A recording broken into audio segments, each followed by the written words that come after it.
HM કિચનમાં આજે આપણે એકદમ નવી રીતે સુખડી બનાવીશું. તો ચાલો જોઈ લઈએ વિડીયો.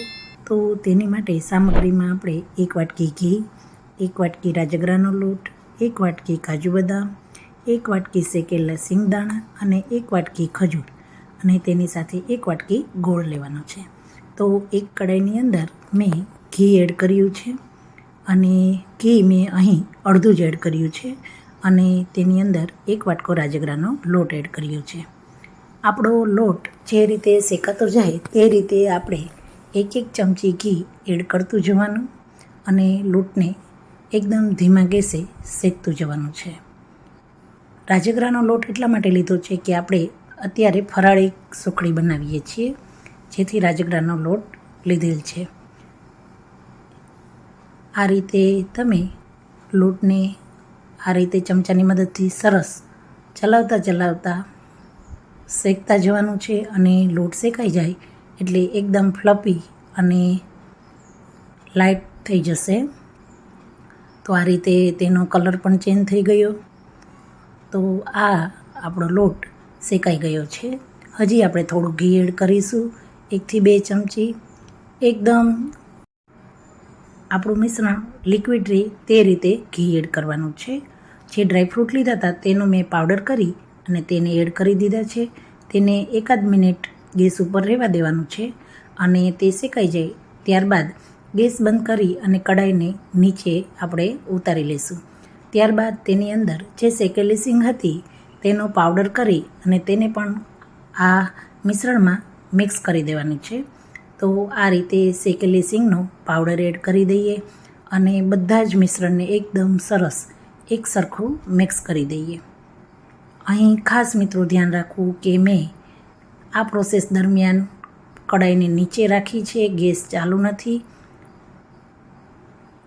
આ પ્રોસેસમાં તમારે ઘણું ધ્યાન રાખવાનું અને સિંગનો પાવડર આ રીતે તમે એડ કરશો એટલે આપણું મિશ્રણ કડક થઈ જશે.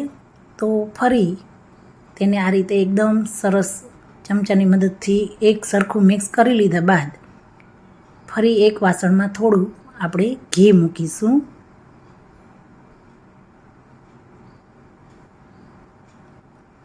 અને આ ઘી ગરમ થાય ત્યારબાદ જે 1 વાટકી ગોળને ઝીણો સમારીને રાખ્યો હતો તેને એડ કરી દેવાનો છે અને ખજૂરને મિક્સર જારમાં એકવાર ક્રશ કરી અને ત્યારબાદ તેને પણ ગોળની સાથે લઈ લેવાનો છે.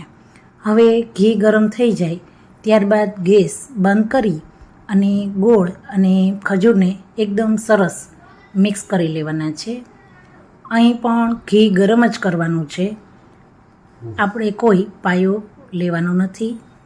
ઘી ગરમ થઈ જાય એટલે તેની અંદર ગોળ અને ખજૂર આ રીતે એકદમ સરસ મેલ્ટ થઈ જશે અને તે મિશ્રણને આપણે જે અગાઉ મિશ્રણ તૈયાર કર્યું હતું લોટવાળું તેની અંદર એડ કરી અને આ રીતે એકદમ સરસ અને થોડું ફટાફટ મિશ્રણને મિક્સ કરી લેવું.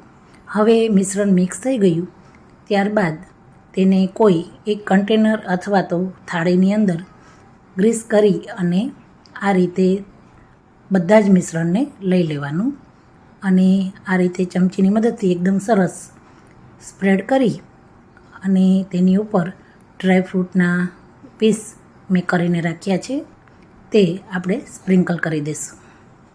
તો આ રીતે મેં ડ્રાયફ્રૂટને સ્પ્રિંકલ કરી દીધું.